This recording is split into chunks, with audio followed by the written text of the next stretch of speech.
सरकारले कृषि तथा पशु विकास मन्त्रालयका लागि रु 55 अर्ब 97 करोड विनियोजन गरेको छ।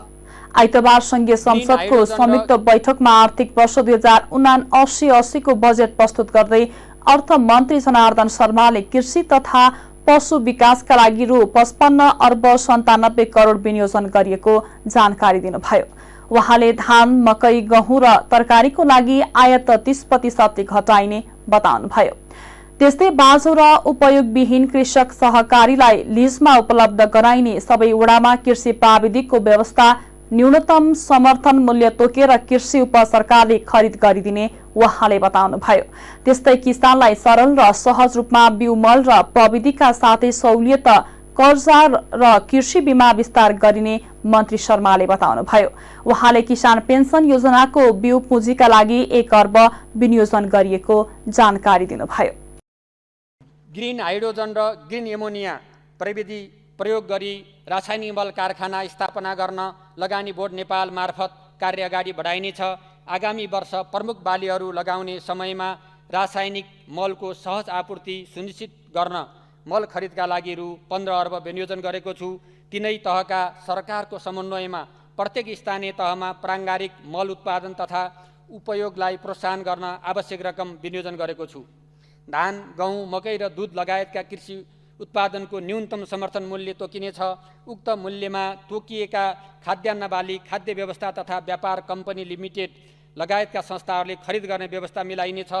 समर्थन मूल्य र खरिद मूल्य बीच अन्तर हुन गएमा शोध भर्ना उपलब्ध गराउने व्यवस्था मिलाएको छु। धान लगायत खाद्यान्न भण्डारका लागि मुलुकभर 100 सामुदायिक खाद्य गोदाम र घर निर्माण गर्न रु 45 करोड विनियोजन गरेको छु।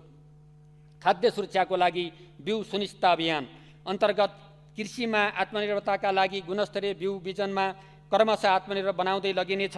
उन्नत तथा वर्णशंकर बिउ विकास तथा अनुसन्धानमा राष्ट्रिय कृषि अनुसन्धान परिषद, विश्वविद्यालयहरू, राष्ट्रिय तथा अन्तर्राष्ट्रिय सङ्घ संस्था, निजी क्षेत्र तथा किसानहरूको समन्वय र सहकार्यलाई प्रभावकारी बनाइनेछ।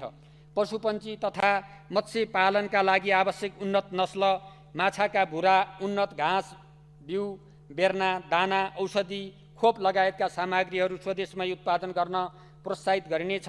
पशुपन्छीका महामारी रोग नियन्त्रणको लागि खोप कार्यक्रम सञ्चालन गरिनेछ। पशु नस्ल सुधार मार्फत उत्पादकत्व वृद्धि गर्न पशु प्रजनन कार्यालयको संस्थागत क्षमता सुदृढीकरण गरी मुलुकमा 510 स्थानीय तहमा कृषि गर्भाधान सेवा उपलब्ध गराइनेछ।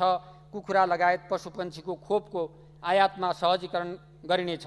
पोखरा र नेपालगञ्जमा रहेको उहाँले नगदी बाली खेती गर्ने किसानलाई प्रोत्साहन गरिने बताउनुभयो। त्यस्तै उहाँले कृषि रूपान्तरणमा काम गर्ने स्थानीय तहलाई थप 5 करोड अनुदान दिने बताउनुभयो।